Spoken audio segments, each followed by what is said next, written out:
দাদা ভাই যে কোনে গেল সকালে তো দাদা ভাইরে খুঁজতেছি, দাদা ভাইরে খুঁজে পাইনে।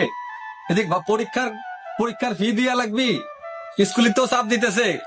কোনে যে গেল দাদা ভাই, সকালে তো খুঁজে পাইতেছি না দাদা ভাইরে। দেখে আসি একটু মাঠের দিক খুঁজে খাইতে পাই নাকি।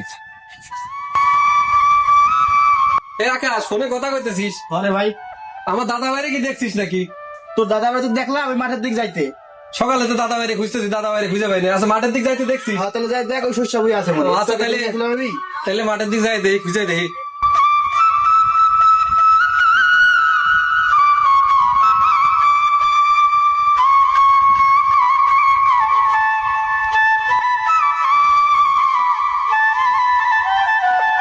সকালে তো খুঁজতেছি দাদা ভাইরে খুঁজেই পাইনি।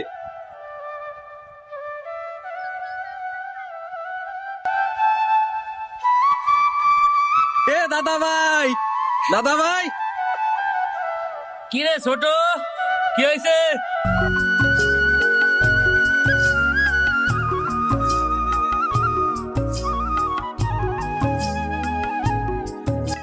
এ সকালে তো তোমারে খুঁজতেছি দাদা ভাই, খুঁজে পাই না তোমারে। তুমি যে মাঠে কাজ করবে। কে কি হয়েছে রে ছোট? দাদা আমার তো ওই যে পরীক্ষার ফি দেয়া লাগবে, 2-3 দিন ধরে স্কুলিতে রাগ করতেছে। পরীক্ষার ফি দেয়া লাগবে, পরীক্ষা কাছাই যাইতেছে তো 2500 টাকা লাগবে আমার দাদা, বুঝছো দাদা ভাই। এই জন্য তোমার কাছে আসলাম। সকালে তো তোমার খুঁজে বেড়াইতেছি, কোনো জায়গা খুঁজে পাই না তোমার। তুমি যে মাঠের ভিতরে কাজ করতেছো আমি তো জানি না। আমি সারা গ্রাম ধরে তোমার খুঁজে বেড়াইতেছি দাদা ভাই। ঠিক আছে ছোট, তুই টেনশন করিস না, আমি তোর টাকা ম্যানেজ করে দেবানি সন্ধ্যায়, ঠিক আছে? আসছো দাদা? এই চল মনি, এখন বাড়ি যাই। আজকে যদি আমাকে বাবা বাইসে থাকতে রে মনি, তাহলে কি আজকে আমাকে এত কষ্ট করা লাগতো বল?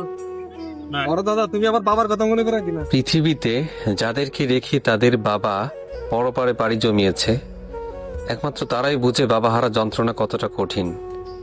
প্রতিটা বাবাই এক একটা পরিবারের বটগাছ সমতুল্য। তাই যাদের বাবা মা বেঁচে আছে, আমরা বাবা মাকে ভালোবাসবো, তাদের ভালো মন্দ খেয়াল রাখবো।